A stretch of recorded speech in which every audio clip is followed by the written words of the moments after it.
talk to us first about this particular business development hub that is being launched, because what are the use cases that you're envisaging it being put forward to in society?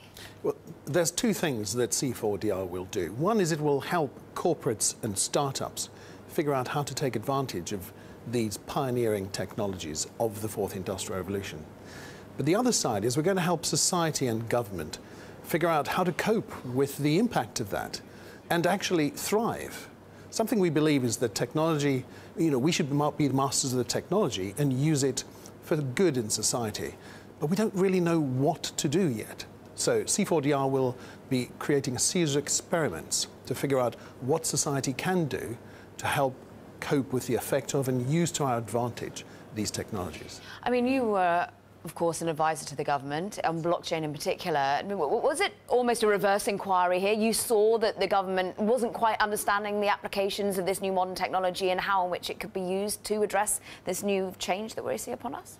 So governments and large institutions will always be slower to adopt new technologies.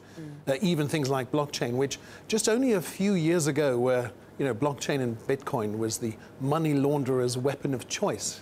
Until, of course, the government wrote that absolutely seminal white paper to say opportunity blockchain for government to create efficiencies.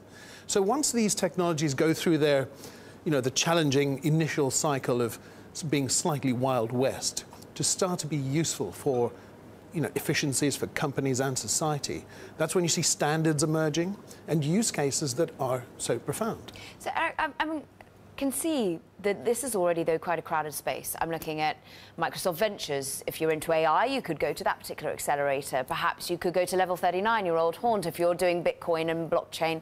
Why come to you? So we're creating a new model, slightly different. We're going to be co-investing with corporates to help build entirely new companies.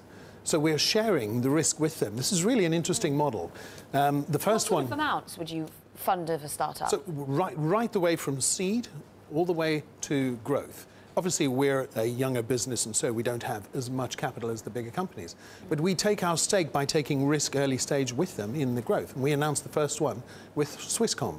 And we're going to be doing a very interesting, can't say exactly what it is, but it's a blockchain-related innovation with them, and we'll let you know how that goes.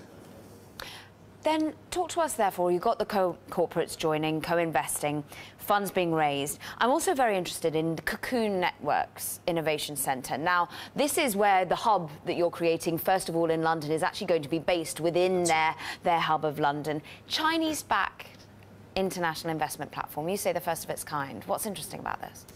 What's interesting about this is that Cocoon Networks, as our partner, are as determined as we are to help crack the code on how European and UK companies can, more satisfactorily expand to China.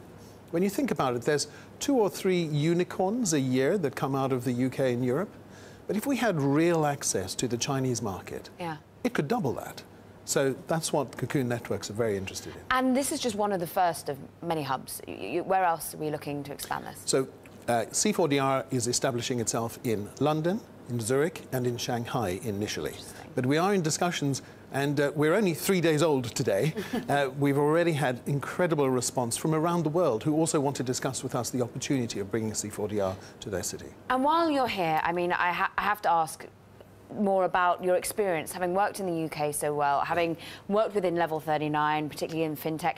We're about to have a UK election. Yep. We are at the point of seeing Brexit potentially being pushed through. How much do you think startups are still very much keen to be expanding in London, and it's still the best place to be?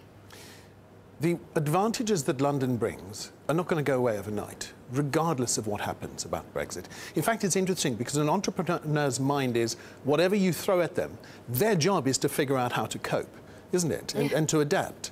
And so when you think about some of the companies that have started, even overseas, come here and then grown, they've had access to the talent, the investment, some of the biggest single markets, English-speaking, say, for our US companies, always choosing the UK as the first landing point into Europe. Things will change.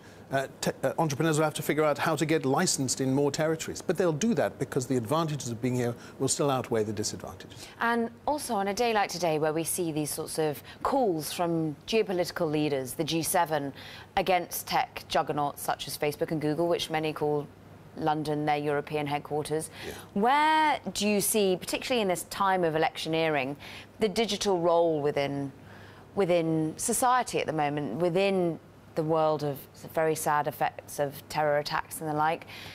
Is tech responding in the way it should? And are we seeing tech a force for good or in terms sometimes for the negative? See, I heard today's calls and I thought that I didn't think of them as an attack against the tech company giants. I thought of them as society, through our leaders, explaining the world that we want to live in. That's more what it is. And bear in mind that all of this technology is so new. It is less, in some cases, than 10 years old. So we have to learn the best practice to be able to use these for society in the right way.